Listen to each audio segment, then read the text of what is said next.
გამარჯობა, დათო მურღულაია არის დღეს ჩვენთან ერთად. დათო გახლავთ თადარიგის ვიცე-პოლკოვნიკი, მსახურობდა შექმნის დღიდან ეროვნულ გვარდიაში, შეიარაღებულ ძალებში, უშიშროების საბჭოში, საგარეო დაზვერვის სამსახურში, თურქეთის ვორკოლეჯი აქვს დამთავრებული, სამოქალაქო განათლებით სამართალმცოდნეა და ახლა ჯგუფ ფარში გახლავთ ის. დათო, დიდი მადლობა შენი დროისთვის. დათო, გვერდება შეერთებული შტატებიდან, ეს ძალიან მნიშვნელოვანი დეტალია, ის ადევნებს თვალს იმ პროცესებს, რომელიც შეერთებულ შტატებში ვითარდება, განსაკუთრებით მოვლენებს, რომელიც პირდაპირ კავშირში არის ჩვენს რეგიონთან და სწორედ ალიასკის შეხვედრიდან უნდა დავიწყოთ. აი ამ შეხვედრის ფიდბექი როგორი არის უკვე აი ამ დღეების განმავლობაში, რა გამოიკვეთა და რაზე შეგვიძლია თავისუფლად და თამამად გავაკეთოთ აქცენტი.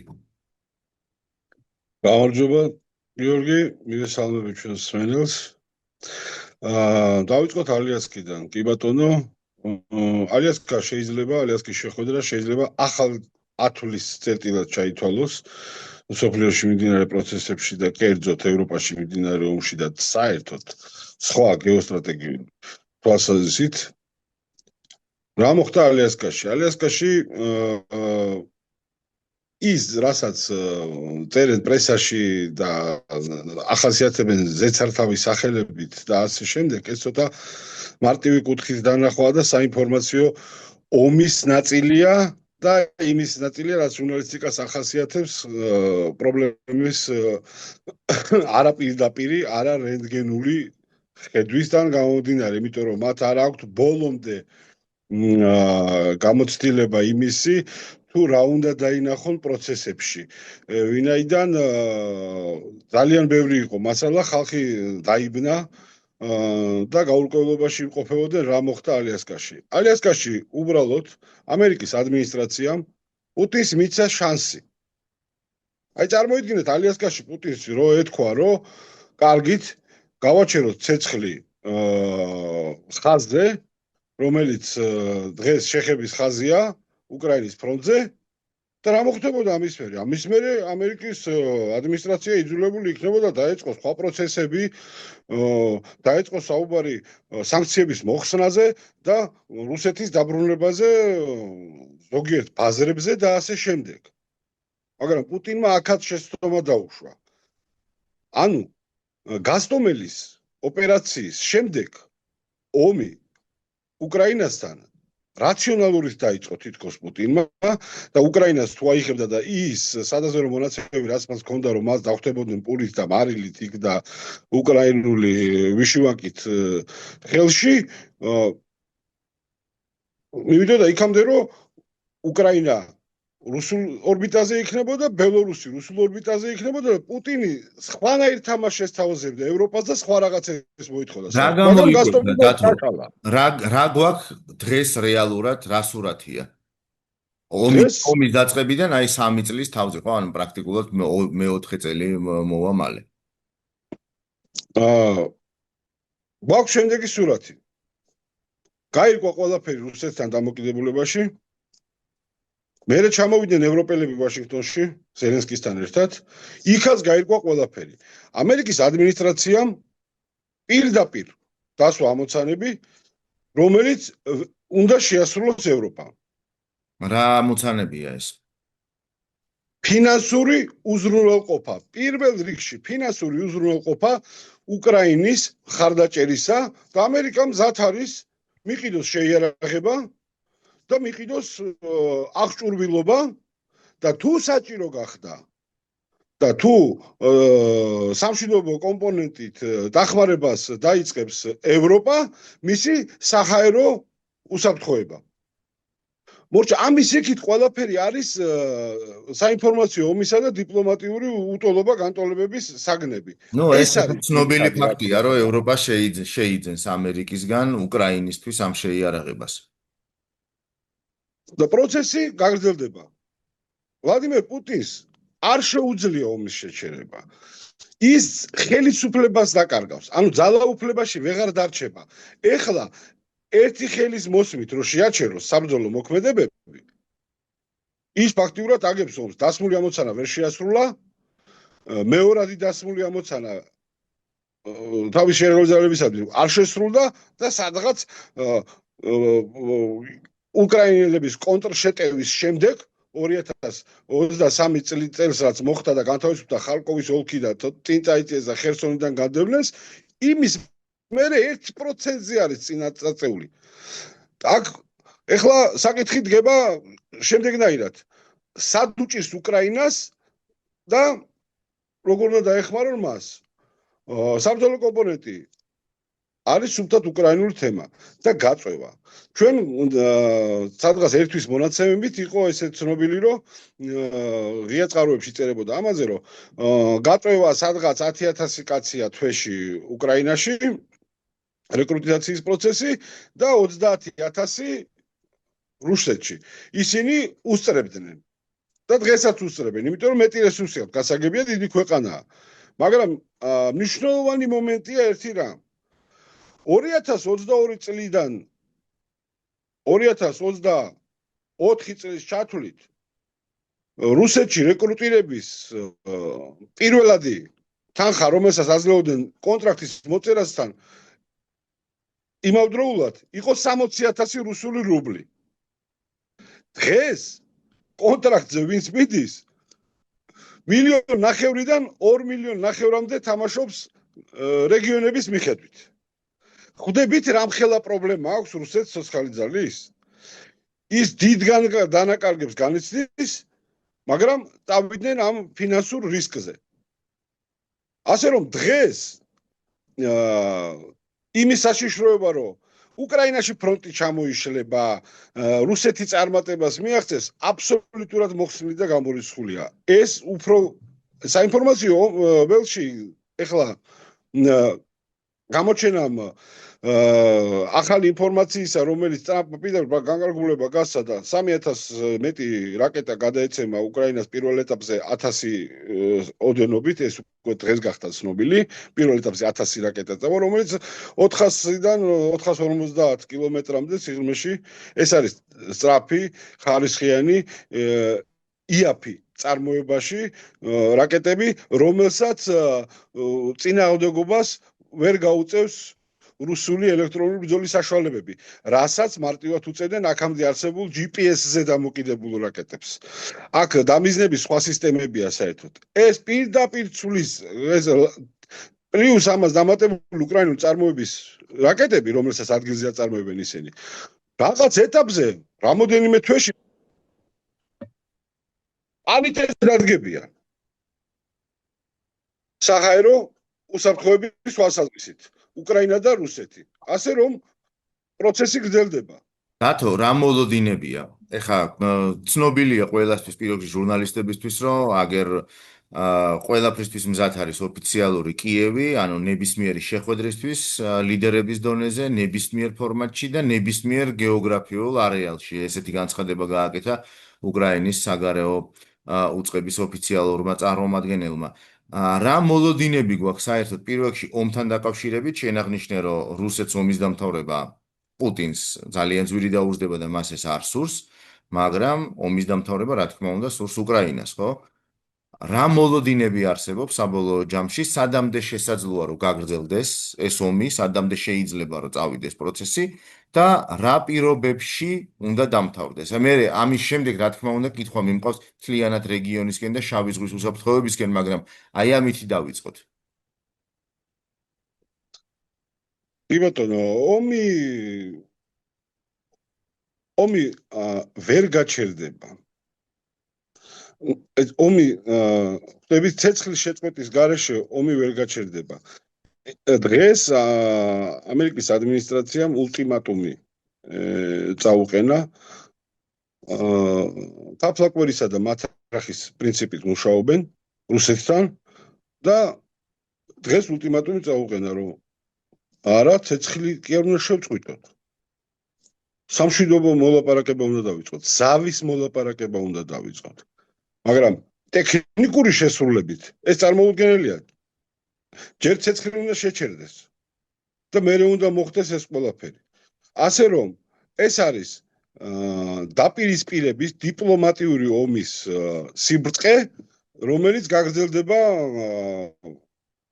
დაახლოებით წლის ბოლომდე. იმიტომ რომ აქაც არჩევნები იწყება და ადმინისტრაციამ უნდა აჩვენოს შედეგი ამდენი ძალისხმევის, ამდენი პასუხისმგებლობის აღების, ამდენი გაწეული ხარჯების, რომელიც ამერიკამ გაწია აქამდე. უგრაზავ შედეგს ელოდება ამორჩეველი, ხო? და ვერ დატოვებს ამ ამომრჩეველის ამ დასმულ კითხვებს უპასუხოთ. ზუსტი პასუხი უნდა იყოს ამისი, რომ რას ვაკეთებთ? ვომობთ უკრაინას მეხმარებით ბოლომდე, პუტინთან არ გამოდის არაფერი თუ ეს კაცი ცეცხლს აჩერებს და იწყება ზავის მოლაპარაკებები. ამაზე რუსეთის საგარეო საქმეთა სამინისტრო პასუხი გასცა ლავროვის პირით, რომ უნდა დაუბრუნდეთ სტამბულის ფორმატში. რაც უკვე მთელ ამ აშენებულ კონსტრუქციას იმ შანსს, რაც შანსიც მიცა ამერიკის ადმინისტრაციამ პუტინს ანულებს თავისივე განცხადებით ლავროვი და გამოდიან და ამბობენ, რომ არა, ჩვენ უნდა დაუბრუნდეთ სტამბულის ფორმატს. ასე რომ ომი გაგრძელდება. ბედნიერი იქნება ყველა ადამიანი და მათ შორის მეც თუ მოხდა სასწაული და ომი შეჩერდა და პუტინი გონს მოეგო, მაგრამ ამის ალბათობა ჩემთვის ძალიან მცირეა. რა არის დათო უკრაინისთვის უსაფრთხოების ის გარანტიები, რომელზეც ის თანხმდება? ჩვენ ვიცით პრინციპში რაღაცა ზოგადი განცხადებები მოგვისმენია ამ თემაზე, მაგრამ რა არის ის გარანტიები, რომელზეც ვაშინგტონში საუბრობენ, ასე ვთქვათ, უფრო ხმამაღლა? ვაშინგტონში საუბრობენ იმაზე, რომ აქ არის საუბარი ევროპაზე. როგორ მოიქცევა ევროპა? თუ ევროპა ეხლა რომ ჩავყვეთ ისტორიულ ციკლს, მოკლედ არ მიყვარს ხოლმე რაღაცების დროის დახარჯვა, მაგრამ ჩვენ ხომ მაყურებელმა უნდა გაიგოს რაზე ვსაუბრობთ. პირველი მსოფლიო ომი მოაწყვეს ევროპელებმა და მოუწია ამერიკას სიტუაციის გაჩერება და დაწყრარება. მეორე მსოფლიო ომი მოაწყვეს ევროპელებმა და ისევ ამერიკას ხალხს მოუწია ომში ჩართვა და თავისი ადამიანური რესურსით პირველ რიგში და თავის ჯარისკაცებით რომ დამთავრებულიყო ეს პრობლემა. მოვედით რუსეთ-უკრაინის ომამდე, მაგრამ ამას წინაპირობა რა ქონდა? ამას ქონდა 2008 წელი. ამას ქონდა მიუნხენის სამიტი 2007 წელში. კი ბატონო, კონფერენცია პუტინის თავის ცნობილი სიტყვით, კი. სადაც ისევ ევროპამ გაატარა ყველაფერი, არანაირი პასუხისმგებლობა არ აიღო. პირიქით დაბლოკა საქართველოსთვის და უკრაინისთვის მაპის მიცემა და შეაჩერა მთელი პროცესი, რომელიც ამერიკას მიყავდა, რომ ეს ამბები, რაც დღეს ხდება, არ მომხდარიყო. ეს ევროპამ დაბლოკა. ნუ კონკრეტულმა სახელმწიფოებმა და კონკრეტულმა პოლიტიკოსებმა, მაგრამ ისტორიისთვის ამას ძალიან დიდი მნიშვნელობა არ აქვს. ევროპამ დაბლოკა. ეხლა დღეს ევროპას გას ამოცანის წინაშე. ან ის აღმოჩნდება რუსული დარტყმის თუ არა, კაბალური რუსული ფასებისა და გავლენების ქვეშ ენერგომატარებლებზე მომავალში თუ არა და პირდაპირ დარტყმას. ვინაიდან პუტინი გადასულია ირაციონალურ ომზე, უკვე აზრი დაკარგული აქვს ამ ომს. ომს აწარმოებენ სახელმწიფოები, იმიტომ რომ დაიპყრონ სხვა ქვეყნის ტერიტორია, იქიდან მიიღონ სარგებელი, ეკონომიური სარგებელი. ხო, პირველ რიგში მიიღონ მაღალი შემოსავლები, გაავრცელონ, გაშალონ თავისი ბაზარი და ასე შემდეგ. ამისთვის ჭირდებათ, ხო ეს რომ რუსეთს ჰქონდა 2 მილიარდი დოლარი ყოველდღიური შემოსავალი იქამდე, სანამ დაიწყებდა უკრაინაში ფართომასშტაბიან ოპერაციას. ანუ ირაციონალურია გადასული. მას უნდა საოცრად კავშირის აღდგენა. ესე იგი რა გამოდის? თუ უკრაინის შეჭმის საშუალებას მიცემენ ევროპელები, ცხადია ბალტიის ქვეყნებს ემუქრება საფრთხე და შესაბამისად პოლონეთი და ასე შემდეგ. ეს უნდა გააცნობიერონ მათ და უნდა გააკეთონ სწრაფი მობილიზება მრეწველობისაც. გარდა ფინანსებისა, რომელიც დღეს აუცილებელია ამ ეტაპზე საკმარია. და გააზრდონ თავის შეერაღებული ძალები და შეეცადონ უკრაინაში ფინანს მიდიან პრინციპში, ხო, ანუ ნატოს წევრები უკვე 5%-ზე ავიდნენ მთლიანი შიდა პროდუქტის შეფასებაზე და ასე შემდეგ, ხო, ანუ ეს წარმოება უკვე სახეზეა. საოცარ ინერციით მოქმედებს გერმანია. საოცარი ინერციით მიიწევს წინ თავისი დეკლარირებული 300 მილიარდიანი ბიუჯეტი, რომელიც 2028 წლისთვის სრულმასშტაბიანი ომისთვის მზადყოფნა და ასე შემდეგ, რაც ჯერ კიდე წინა კანცლერმა მიიღო კანონად. უსაფრთხოება უკრაინის არის მუდმივად უწყვეტი იარაღის მიწოდების პროცესი, მისი სამხედრო სამრეწველო კომპლექსის გაერთიანება, გამთლიანება ევროპულ სივრცესთან და ამერიკულ ტექნოლოგიურ სივრცესთან. რა პროცესიც უკვე დაძრულია. და ევროპელი ჯარისკაცების ალბათ უკრაინის ტერიტორიაზე გამოჩენა. ხო, ეგ ძალიან კარგი იქნება, მაგრამ უმაგისოთაც ყველაფერი კარგად იქნება. თუ ეს ორი კომპონენტი იქნა შესრულებული, ევროპული ფული და უკრაინული სამხედრო სამრეწველო კომპლექსის ჩართულობა მთლიან ტექნოლოგიურ ჰაბში, რასაც ქვია ნატოს ტექნოლოგიური ჰაბი. დათო, აუცილებლად მინდა კითხო ისეთი ქვეყნის როლზე, როგორიც არის თურქეთი, მით უმეტეს შენი დიპლომატიური გამოცდილების გათვალისწინებით. რა როლი აქვს თურქეთს ზოგადად და რა გავლენა შეიძლება კონდეს ამ ომს აქვს და შესაძლოა კონდეს სწორედ თურქეთზე, ჩვენს რეგიონზე და მთლიანად შავი ზღვის უსაფრთხოების კონტურებზე. აი, იქნება ეს კუთხეც დავინახოთ კარგად. მოდი დავიწყებ ამ თემაზე საუბარს იმით, რომ თავის დროზე სტრატეგიულად სწორი გადაწყვეტილება მიიღო პრეზიდენტმა ზელენსკიმ, როდესაც უმაროვი დანიშნა თავდაცვის მინისტრად. უმაროვის წარმოშობა იცით? ის ყირიმელი თურქული ეთნოსის წარმომადგენელია. ეს უკვე სერიოზული განაცხადი იყო. ამ პროცესებს მოყვა და ამ პროცესების შემდეგ თავიდან თუ შეუძლებელი იყო მაგალითად ბაირაქტარის ქარხნის აშენება და ადგილზე წარმოების პროცესის გაშვება, იქამდე სანამ უმაროვი დაინიშნებოდა თავდაცვის მინისტრად, უმაროვი დაინიშნა და ეს პროცესი წავიდა. იქ საწარმო მუშაობს და იქ აკეთებენ ახალი თაობის უპილოტო საფრენ საშუალებებს. ეს ერთი. მეორე, როდესაც ისტორიულ კონტექსტში მიდის განხილვა რისი არგუმენტების თქვათ აქვს რუსეთს და დიპლომატიურ ველზე მანიპულირებს ისტორიის რაღაც მომენტებით, იქ აბსოლუტური სათამაშო კარტი ხელში უჭირავს მაგალითად ერდოღანს, იმიტომ რომ ჯერ ეს ერთი უძლიერესი სახელმწიფოა, მეორე არმია ნატოში შეიძლება ითქვას თავისი სიძლიერითაც, რაოდენობითაც, თან ხმულში ნაბოდიშები არმია, სირია, იქ ჩრდილოეთ ერაყის ტერიტორიაზე ოპერაციები და სულ ფორმაში არიან და მზად არიან. და ეხლა თქვენთვის შეიძლება გასაოცარი რაღაც გითხრათ, მაგრამ მაყურებელმა მინდა იცოდეს, რომ დიდგორობის დღეს საქართველოს ეგრეთ წოდებული პრეზიდენტის ჩასვლა თურქეთში და თურქეთის პრეზიდენტის მიერ გაჟღერებული თურქ მესხთა ეგრეთ წოდებული არ არის ის ხალხი თურქები არიან დაბრუნების საკითხის გაჟღერება ეს საქართველოს წავედ აღვიქვით გასაგებია, მაგრამ ეს იყო სხვა მცდელობა თურქეთის მხრიდან. ანუ ქართული სახელმწიფო, რომელიც დღეს საერთოდ ძალიან სუსტი რგოლია, აი ეს პლატფორმა გამოიყენა ერდოღანმა იმისათვის, რომ მოემზადებინა საფუძველი. რახან დადგა მესხეთში თურქების დაბრუნების საკითხი. თქვენ როგორ ფიქრობთ, როცა დრო მოვა თურქეთი არ დააყენებს ყირიმში ყირიმელი თურქების ყირიმელი თათრების დაბრუნების საკითხს, ეს უდიდესი პრობლემა აქვს რუსეთს.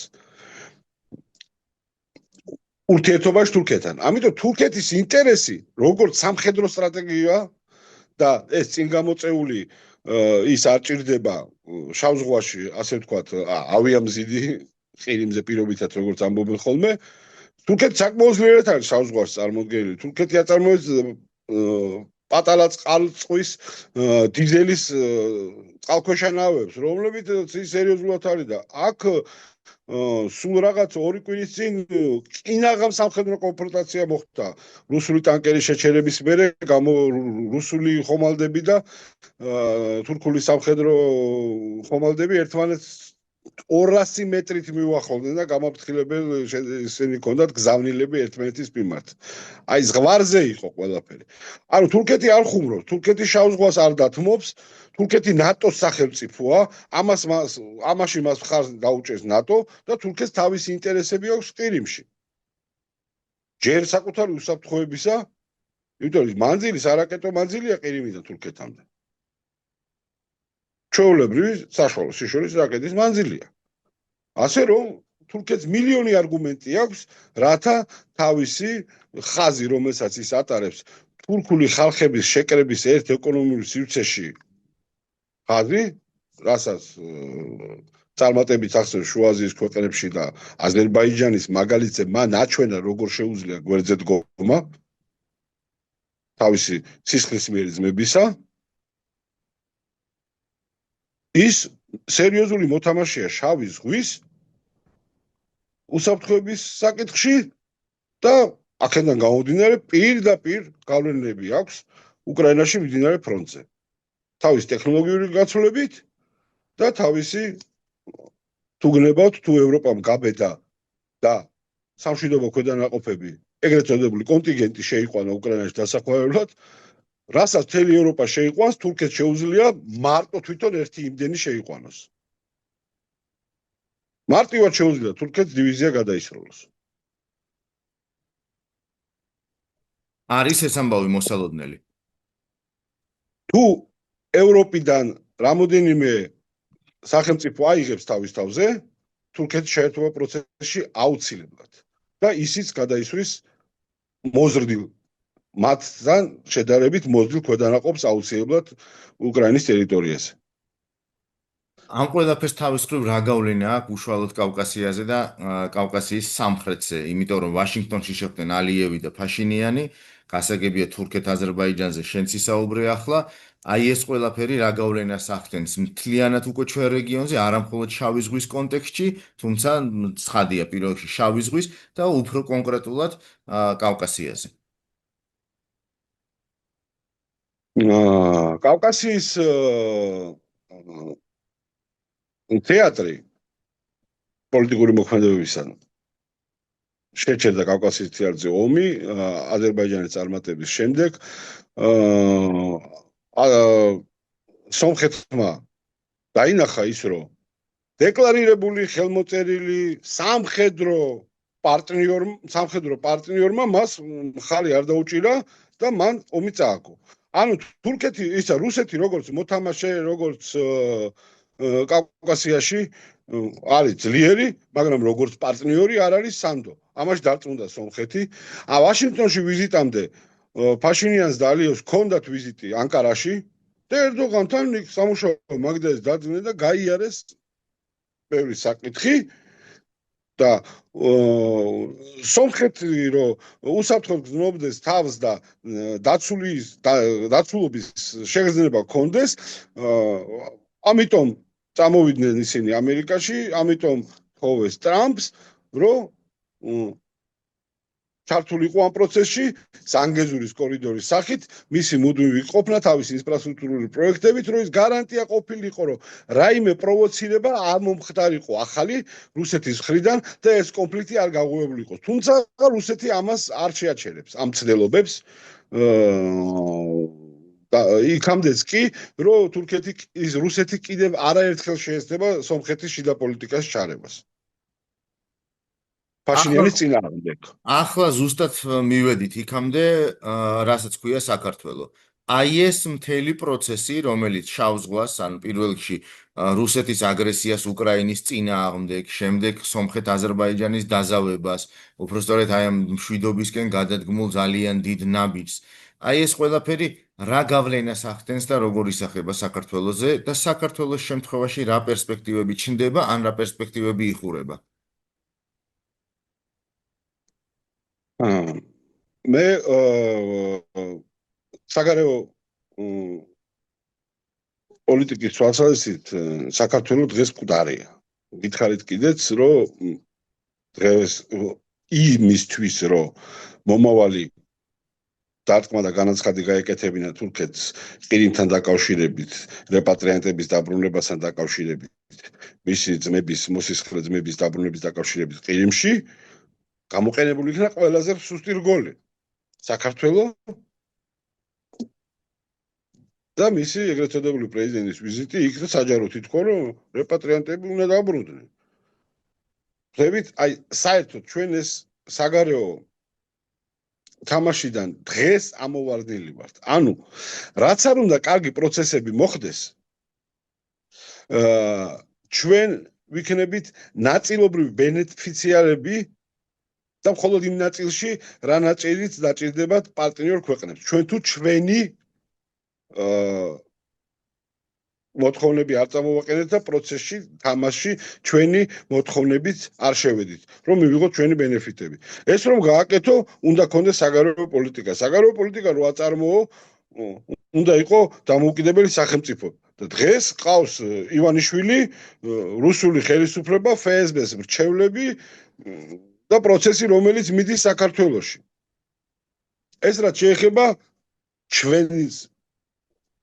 ჩვენი ქმედებით გასაკეთებელ სივრცეს, რომ საქართველოს გარშემო საიდანაც უნდა მივიღოთ ბენეფიტები. ეხლა პროცესებიდან რა მოხდება თავისთავადად რა? აუცილებლად უსაფრთხოების თვალსაზრისით საფრანგეთი საკმაოდ სუყედ არის ჩარეული სომხურ სივრცეში, ანუ ევროპაც თამაშობს კავკასიაში, თურქეთს სასიცოცხლო ინტერესები აქვს, იმიტომ რომ ეს თურქული რესპუბლიკებთან ეკონომიურ კავშირს უფრო და უფრო სერიოზულად კრავს და მან თქვი კიდევაც აჩვენა გვერდდგომა როგორ იცის და საბჭოთა კავშირში რასაც შუა აზიის ქვეყნებს ეძახდნენ. მან ყველა მიცია რომ თურქეთი არის სანდო პარტნიორი, აგერ მაგალითი აქვს აზერბაიჯანი. რჩება სომხეთი, რომელიც ისევ შუაშია მოქცეული, მაგრამ უკვე გარანტიები მიიღო ამერიკის ადმინისტრაციისგან, რომ ზანგეზურის კორიდორში ამერიკა ჩაერევა ინფრასტრუქტურულ პროექტებში ფულს და ხარჯავს და ერთგვარი უსაფრთხოების კამარი შეიკრა საფრანგეთისა და ამერიკის ხარჯზე. რაცაც ქვია უსაფრთხოების კამარა. ეხლა ეკონომიკური მომენტი კორიდორისა და საქარავნო გზებისა, რომელიც ისტორიულად საქართველოზე გადიოდა, ეს ჩვენ არ გვიქადის იმას, რომ ჩვენ თამაშიდან ამოვარდნილები დავრჩებით, თუ სწორ პოლიტიკას დაადგება საქართველო. დაუბრუნდება თავის ძველ პარტნიორებს, გახდება დიდი ევროინტეგრაციული სივრცის ნაწილი, სადაც ბოლო-ბოლო ეს ტვირთი და ეს დოლათი უნდა ჩავიდეს, ხო? ეს არის, ხო, ამ კორიდორის ამოცანა. შენ იმის ნაწილი უნდა გახდე ისე, მაგრამ დღევანდელი მთავრობა ამ პროცესს აყოლებს. რო კითხო, უბრალოდ პაუზაზე აქვს, მაგრამ ებრძვის ბოლომდე. ებრძვის საკუთარ ხალხს, ებრძვის ევროკავშირს, ებრძვის ამერიკის შეერთებულ შტატებს. აბსოლუტურ სიგიჟეში ვართ. ამიტომ შანსი ჩვენ გვაქვს პროცესებს დავეწიოთ, მაგრამ ეს პერიოდი მოკლე პერიოდია. ჩვენ ამ მოკლე პერიოდში უნდა მოვასწროთ ხელისუფლების შეცვლა. აი ეს არის დღეს საქართველოს ამოცანა.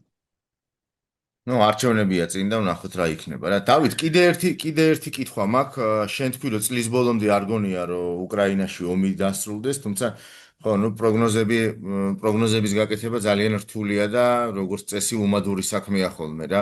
მაგრამ მაინც გკითხავ იმას, კი, არ წაუღიეთ ბევრი ტერიტორია, კლავაც აი ეს ირაციონალიზმის პოლიტიკას არჩევს პუტინი, შიგნით კრემლში ხო არ გაქვს შენ როგორც რა ვიცი თადარიგის ოფიცერს თუ გაქვს რაღაცა ის ალგორითმები, რომლითაც აკვირდები მაგალითად აი რუსეთში მიმდინარე პროცესებს, რომელზეც სამწუხაროდ საქართველოში ბევრს არ საუბრობენ რა, თუმცა ის რაც იქ ხდება, ის ფინანსური დანაკარგები, ის ბიუჯეტის დეფიციტი და ასე შემდეგ იძლევა გარკვეული ანალიზის საფუძველს. ხო არ შეგიძლია გაგვიზიარო შენი დაკვირვება რუსეთთან მიმართებაში, იქ რა ხდება? რამოდენიმე ტრიგერი არსებობს ჩემთვის რუსეთში მიმდინარე პროცესებს დაკავშირებით. პირდაპირ ვინც აშიშვლებს რეალურად რუსეთის ეკონომიკაში მიმდინარე პროცესებს, პირადად კი არ აშიშვლებს. მასთან, ნაბიუნილნასთან, ცენტრალურ ბანკთან რუსული კლანებისა და დარგების ომი აჩვენებს რა პროცესები მიდის რუსეთში. გაზრდილი სახელმწიფო შეკვეთები, შემცირებული შემოსავლები და პლუს დამატებული აი ეს ბიუჯეტის ხარჯები, რომელიც მე ვთქვი რეკრუტირებასთან დაკავშირებით. ეხლა ხო ერთგვარად ხო ის არის, ხო 60,000 იყო, არ შესულა კურსი ძალიან, 1.70-თან, 1.80-თან, 1.90-თან, აი ესე თამაშობს, ხო, რუსული რუბლის დოლართან. ხო, ერთ შეხედვით პატარა თანხა. 30,000 კაცზე საშუალოდ 2 მილიონზე აყვანა. ციფრებში რომ ნახოთ, ეს 750 მილიონი დოლარია თვეში. ეს დიდი დატვირთვაა ძალიან რუსეთის ეკონომიკისთვის. ეს პლუს ხარჯია იმ ხარჯებთან, რასაც ის ამ ომის წარმოებისას წევს, ტექნიკურ ხარჯებს. მერე პროცესი ისე მიდის, რომ რაც უფრო ეფექტურად ამუშავდება სანქციები, ჯერ კიდე შანსი აქვს და შანსი მიცა ალიასკაში ზუსტად ტრამპმა, პუტინს, რომელიც მან ვერ გამოიყენა. ნუ ვერ გამოიყენებდა, იმიტომ რომ ძალაუფლებას დაკარგავდა. და რუსეთში მოგეხსენება ისტორიულად ძალაუფლების დაკარგვა ხშირად მმართველებისთვის სიცოცხლის დაკარგვას უდრის ხოლმე. ამიტომ მათ სულ უფრო და უფრო უძვირდებათ ომის წარმოება, იმიტომ რომ სამხედრო სამონიტრო კომპლექსი ძვირდება და არ არის გამორიცხული ახლა ჩატარდეს ისეთი რაღაც რუსეთში, რომ დიდი მოლოდინები ამის, რაც გახსოვს ჩვენ თაობას ახსოვს მაგალითად საბჭოთა კავშირის დაშლის წინ ორ ეტაპად რო ჩატარდა ფულადი რეფორმა. ჯერ 50 მანეთიანები და 100 მანეთიანები რო გააუქმეს და ხალხს შენახული კაპიტალი და ის რო გაუუფასურდა საერთოდ და მერე ფულის რეფორმა, რაც თვითონ ფულადი რეფორმა, რაც საერთოდ უშუალებელი დარტყმა იყო და საბანკო ანგარიშები და ხალხმა თავის ფული ვეღარ გაიტანა, მათ შორის ჩემო ოჯახმაც. მათ შორის შენმა ოჯახმაც. მათ შორის ყველა საბჭოთა კავშირის მოქალაქე, მაშინ ვინც საბჭოთა კავშირის იდეაში იყო. ასე რომ რუსეთი დააბეჭდავს ფულს. პრობლემა არ არის ამ რეკრუტირებული ხალხისთვის. მაგრამ როგორც კი ამის მონეტარიზაცია ხდება ქონებაში, ეს უკვე სხვაგან იზომება.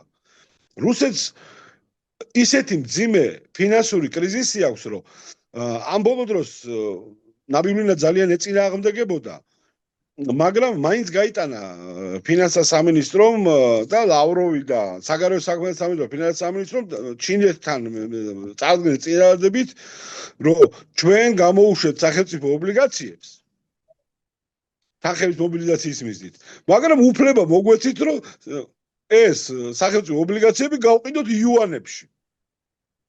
ეს ის აი რა დონეზე პრობლემა აქვს, რაზეც ჩინეთმა უარი უთხრა.